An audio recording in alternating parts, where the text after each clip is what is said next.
যে ঋষিকে নিশা নিজের চেয়েও বেশি বিশ্বাস করত সেই ঋষি কি আজ তার কাল হল, নাকি এই চেহারার আড়ালে লুকিয়ে আছে অন্য কেউ? সিসিটিভি ফুটেজ গায়েব হলেও উজির হাতে এসেছে এমন এক প্রমাণ যা বদলে দেবে পুরো গল্পের মোড়। শেষ পর্যন্ত দেখুন, কারণ আজ নিশার খুনিকে ধরবে উজি। গল্পের শুরুতেই দেখা যায় প্রস্থেটিক মেকআপ করে নিজের ভুলটাই বদলে ফেলেছে সায়ন্তন, সেজেছে পুরোপুরি ঋষির মতো। এরপরেই নিশাকে শেষ করবে বলে প্ল্যান করেছে। ছাদে নিশাকে রীতিমতো কথা শোনাতে থাকে আর বলে, আজকে নিশা মিত্র, তোমার খেলা একেবারে চিরদিনের মতন শেষ হয়ে যাবে, আর তুমি চাইলেও কিছুই করে উঠতে পারবে না। তখনই নিশা বলে, কেন করছো তুমি এমনটা? কিসের জন্য? দেখো, যেটা হচ্ছে সেটা ঠিক হচ্ছে না। ঋষি, তুমি যেমন যেমন চেয়েছিলে আমি কিন্তু ঠিক তেমনই করেছি। তুমি কিন্তু আমার বোনের সাথেই রয়েছ। আমি কিন্তু আর তেমনভাবে কোনো বাধা সৃষ্টি করিনি। তুমি কেন এরকমভাবে এখন রিয়্যাক্ট করছো? প্লিজ, তুমি তুমি আমাকে ছেড়ে দাও। উজি যদি জানতে পারে তাহলে তুমি জানো না যে ও কতটা রিয়্যাক্ট করবে। তখনই ঋষি অর্থাৎ সায়ন্তন বলে, তোমার বোন জানতে পারবে, তারপর তো এরকম কিছু হবে। সে যাতে জানতে না পারে তার সমস্ত ব্যবস্থাই আমি করে ফেলেছি। বুঝতে পারলে তুমি? এরপর নিশা তো খুবই ভয় পেয়ে রয়েছে আর বলে, তুমি আমার পরিবারকে শেষ করেছ, আমার বাবাকে তুমি শেষ করেছ, আর এখন তুমি এসেছ আমাকে শেষ করতে। সায়ন্তন বলে, একদমই তাই। আমি শেষ করেছি তোমার বাবাকে। হয়েছে, এরপরে আমি এখন তোমাকে শেষ করব। তুমি চাইলেও আর কিছুই করে উঠতে পারবে না। এই সব শোনার পরে কি করবে নিজেই বুঝে উঠতে পারছে না নিশা, আর শুধু একটা কথাই ভাবে যে ঋষিকে কি করে সামলাবে। কিন্তু ওটা যে ঋষি না, সেটা এখনও পর্যন্ত বুঝে উঠতে পারেনি। তার মাঝখানে দুর্জয় ঘোষাল চলে এসেছে ঋষির কাছে। ঋষি তো অজ্ঞান হয়ে পড়ে আছে, ঋষির কোনো সাড়া শব্দ পাওয়া যাচ্ছে না। দুর্জয় তখন বলে, এই সায়ন্তন বলে ছেলেটা যে এত ভালো কাজ করবে এটা আমি কল্পনাও করতে পারিনি। একের পর এক কাজগুলো খুব সুন্দরভাবে সেরে দিয়েছে। এর মাঝখানে ঋষি কোথায় গেল উজি খুঁজে পাচ্ছে না, আর খুঁজে পাচ্ছে না নিজের দিদিকেও। নিশাকে অন্যে হয়ে খুঁজতে থাকে।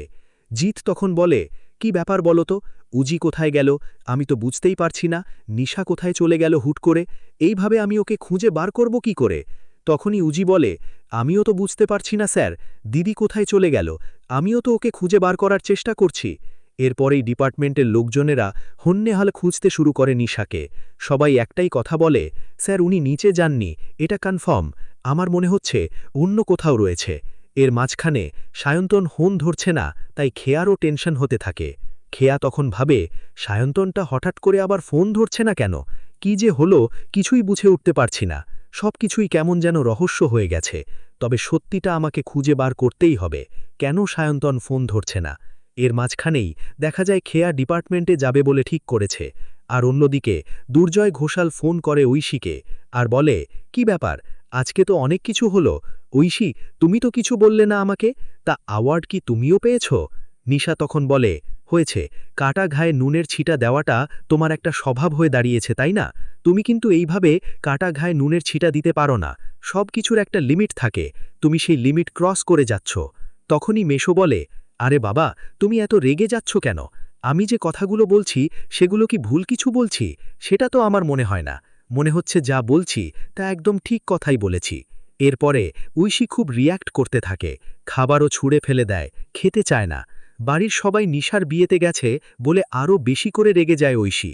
কিন্তু একটা কথা বুঝতে পারে যে বাড়ির লোকেরা তার কোনো কথাই শোনে না, এমনকি ঐশীকে সেইভাবে পাত্তাই দেয় না। তাহলে আজকে বিজনেসে ঐশীর ক্রেডিটটাও থাকত। অন্যদিকে সায়ন্তন নিশাকে রীতিমতো টার্গেট করেছে, আর আস্তে আস্তে নিশার দিকে এগোতে থাকে। তারপরেই নিশা বুঝতে পেরে যায় এখান থেকে সে আর কোনোভাবেই পালাতে পারবে না। ভানুও বুঝতে পারে নিশার কোনো বড়সড় বিপদ হতে চলেছে, কিন্তু তবুও নিশাকে খুঁজে বার করার চেষ্টা করতে থাকে। এরপর সায়ন্তন এমন এক জোরে গুলি করে নিশাকে যে নিশা গুলি খেয়ে একেবারে ৫ তলা থেকে নিচে পড়ে যায়। আর পড়েছে তো পড়েছে একদমই উজি আর জিৎ বসুর সামনে।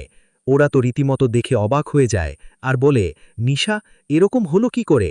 অ্যাম্বুলেন্সকে ডাকে। তাড়াতাড়ি করে অ্যাম্বুলেন্সে করে হসপিটালে নিয়ে যায়।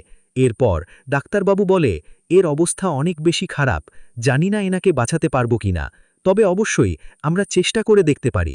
এর মধ্যে হসপিটালে ভর্তি নিয়ে নেয়। তখনই উজি বলে, কে করলো আমার দিদির এই অবস্থা?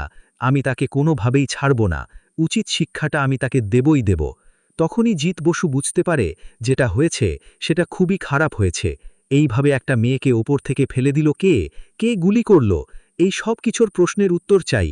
সিসিটিভি ফুটেজ যেটা ছিল সেটা নষ্ট হয়ে গেছে, কারণ সায়ন্তন আগে থেকেই সিসিটিভি ফুটেজটাকে ব্লক করে দিয়েছিল, তাই কোনো সিসিটিভি ফুটেজ নেই। এরপরেই জিৎ বলে, উজি আপনি শান্ত হন, আপনি শান্ত হয়ে সবকিছু ভেবে খুঁজে বার করুন। আসল অপরাধীকে খুঁজে বার করতেই হবে, যেভাবেই হোক না কেন। কারণ আমরা যদি আসল অপরাধীকে খুঁজে বার করতে না পারি, তাহলে কিন্তু সত্যিটা জানতে পারব না। নিশার যতক্ষণ না জ্ঞান ফিরছে ততক্ষণ আমরা কিছুই জানতে পারব না। এরপরেই ভানু চলে এসেছে। ভানুকে ওয়েটারের ড্রেসে দেখে তখনই জিৎ বসু বলে, তোমার তোমার এই ড্রেস কেন? তুমি কোথায় ছিলে? এরপরেই ভানু বলে, আমার কেন জানি না মনে হচ্ছিল নিশার অনেক বড়সড় বিপদ হতে পারে, তাই আমি ভেবেছিলাম ছদ্মবেশ নিয়ে নিশার আশেপাশে থাকব। কিন্তু থেকেই বা কি হলো, আমি তো নিশাকে বাঁচাতে পারলাম না। উজি বলে, ভানুদা, এখনো সময় আছে, সত্যি করে বলো, তোমরা কার ক্ষতি করেছিলে? কে তোমাদের এত বড় ক্ষতি করার জন্য উঠে পড়ে লেগেছে? ভানুদা, চুপ করে থাকলে কিন্তু হবে না, উত্তর দাও ভানুদা। কিন্তু ভানু কোনোভাবেই উত্তর দিতে চায় না। ভানু কি করেই বা বলবে যে শুভেন্দু চক্রবর্তীর 50 কোটি টাকা রীতিমতো শেষ করে দিয়েছে নিশা। আর উজি যদি এটা জানতে পারে তাহলে অনেক বড় বিপদ, তাই কোনোভাবেই আর মুখ ফুটে বলতে পারছে না। এদিকে নিশার অবস্থা এতটাই খারাপ যে নিশা কোনোভাবেই অবস্থা ফেলানো যাচ্ছে না। আর এর মধ্যে সায়ন্তন তাড়াতাড়ি করে ঋষির লুকটা চেঞ্জ করে আবার সায়ন্তন নিজের বেশে ফিরে আসে। আর খেয়া চলে গেছে সেই ডিপার্টমেন্টে যেখানে গেলে সায়ন্তনকে খুঁজে বার করতে পারবে। তার মধ্যেই ঋষি তো অসুস্থ হয়ে পড়ে রয়েছে। ঋষি জানেই না যে তার অসুস্থ হয়ে থাকাকালীন সময়ে বাইরে ঠিক কত বড় একটা ঝড় বয়ে গেছে। এর মাঝখানে উজি বলে, আজকে আমার দিদিকে যে এইভাবে শাস্তি দিয়েছে আমি তাকে ধরবই, আর সে যেই হোক না কেন তাকে আমি শাস্তি দেবই দেব। কিন্তু সে যে আসলেই ঋষি সেটাই তো প্রমাণ হয়ে গেছে। কিন্তু ঋষি যে না, সায়ন্তন মেকআপ করে ঋষির বেশ ধরে যেই কাজটা করেছে সেটা কি প্রমাণ করতে পারবে উজি?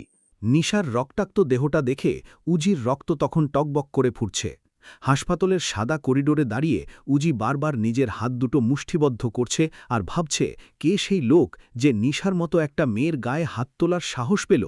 জিৎ বসু পাশে দাঁড়িয়ে উজিকে শান্ত করার চেষ্টা করলেও সে জানে এই আগ্নেয়গিরি একবার ফেটে পড়লে কাউকে আস্ত রাখবে না। ডাক্তাররা যখন নিশার জীবন নিয়ে লড়াই করছে তখন হাসপাতালের বাইরে ছদ্মবেশে থাকা সায়ন্তন নিজের মনে হাসছে। সে ভাবছে খেলাটা তো সবে শুরু হলো। ঋষির মুখচ্ছবি ব্যবহার করে সে এমন এক জাল বুনেছে যেখান থেকে বেরোনোর পথ উজির জানা নেই। উজি সোজা চলে যায় সেই অকুস্থলে যেখানে নিশা ওপর থেকে পড়ে গিয়েছিল। সেখানে গিয়ে সে খুঁটিয়ে খুঁটিয়ে দেখতে থাকে কোনো প্রমাণ পাওয়া যায় কিনা। যদিও সায়ন্তন সব সিসিটিভি নষ্ট করে দিয়েছিল, কিন্তু সে একটা ছোট্ট ভুল করে ফেলেছে। ছাদের এক কোণে পড়ে রয়েছে একটা কৃত্রিম চামড়ার অংশ যা সায়ন্তন তার প্রস্থেটিক মেকআপ করার সময় খেয়াল করেনি। উজি সেটা কুড়িয়ে নিয়ে পকেটে ভরে ফেলে আর বুঝতে পারে এই ঘটনার পেছনে বড় কোনো রহস্য লুকিয়ে আছে। অন্যদিকে ঋষিকে যে ঘরে অজ্ঞান করে রাখা হয়েছিল সেখানে দুর্লভ ঘোষাল গিয়ে দেখে ঋষির জ্ঞান ফিরছে। ঋষি চোখ মেলেই চিৎকার করে ওঠে, নিশা কোথায়, নিশা কোথায় বলে, কিন্তু দুর্লভ তাকে ধমক দিয়ে বলে, নিজের চরকায় তেল দাও। ঋষি, তোমার জন্যই আজ নিশার এই অবস্থা। ঋষি কিছুই বুঝতে পারে না, সে শুধু মনে করতে পারে কেউ একজন পেছন থেকে তাকে আঘাত করেছিল আর তারপর সব অন্ধকার। উজি যখন ডিপার্টমেন্টে ফেরে তখন খেয়া সেখানে আগে থেকেই উপস্থিত ছিল। খেয়া উজিকে দেখে বলে, সায়ন্তন কোথায় বলতে পারো? আমি ওকে অনেকক্ষণ ধরে ফোন করছি কিন্তু ও ফোন ধরছে না। উজি সন্দেহজনক দৃষ্টিতে খেয়ার দিকে তাকায় আর মনে মনে ভাবে সায়ন্তন আর ঋষির মধ্যে কোনো একটা যোগাযোগ অবশ্যই আছে। উজি তৎক্ষণাৎ ফরেন্সিক ল্যাবে সেই প্রস্থেটিক অংশটা পাঠায় আর রিপোর্ট আসার অপেক্ষা করতে থাকে। এরই মধ্যে নিশার জ্ঞান ফেরে, কিন্তু সে এতটাই ট্রমার মধ্যে আছে যে কারোর নাম বলতে পারছে না, কেবল ঋষি ঋষি বলে চিৎকার করছে। জিৎ বসু ভাবছে ঋষি কি তবে আসল অপরাধী?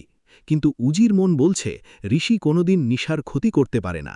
উজি তখন হাসপাতালের সিসিটিভি ফুটেজ চেক করতে গিয়ে দেখে এক ব্যক্তি যার হাঁটার ভঙ্গি অনেকটা সায়ন্তনের মতো, কিন্তু তার মুখে ঋষির মাস্ক লাগানো। উজি এবার নিশ্চিত হয়ে যায় যে সায়ন্তনই এই পুরো ঘটনার মাস্টারমাইন্ড।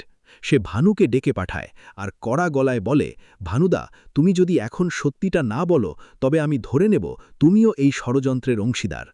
ভানু তখন কান্নায় ভেঙে পড়ে আর শুভেন্দু চক্রবর্তীর সেই ৫০ কোটি টাকার কেলেঙ্কারির কথা ফাঁস করে দেয়, যা শুনে উজি আর জিতের পায়ের নিচ থেকে মাটি সরে যায়। উজি বুঝতে পারে এই টাকার লোভেই সায়ন্তন আর দুর্লভ হাত মিলিয়েছে। উজি এবার পাল্টা চাল চালার সিদ্ধান্ত নেয়। সে খবর রটিয়ে দেয় যে নিশা সুস্থ হয়ে গেছে আর সে আজ রাতেই জবানবন্দি দেবে। এই খবর শুনে সায়ন্তন ভয় পেয়ে যায়। সে ভাবে নিশা যদি সব বলে দেয় তবে তার আর বাঁচার পথ নেই।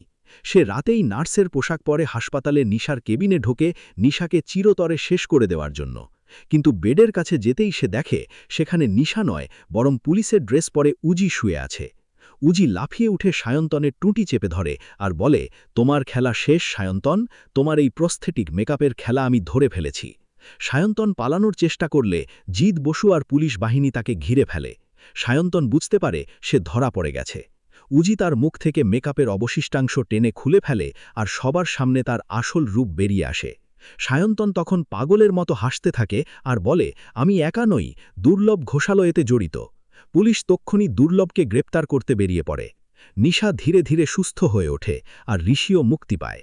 উজি অপরাধীকে হাতে নাতে ধরে তার দিদির ওপর হওয়া অন্যায়ের বদলা নেয় আর প্রমাণ করে দেয় যে সত্য গোপন থাকলেও কোনোদিন চাপা পড়ে না। দিনের শেষে উজি আর জিত বসুর এই টিমওয়ার্ক অপরাধ জগতে এক নতুন ভয়ের সৃষ্টি করে। আর এভাবেই নিশার প্রাণ বেঁচে যায় আর আসল অপরাধী সায়ন্তন ও দুর্লভ ঘোষাল নিজেদের পাপের শাস্তি পায়। আপনার মতে আসল অপরাধী কে? ক. সায়ন্তন, খ. দুর্জয় ঘোষাল। সঠিক উত্তরটি কমেন্ট করুন।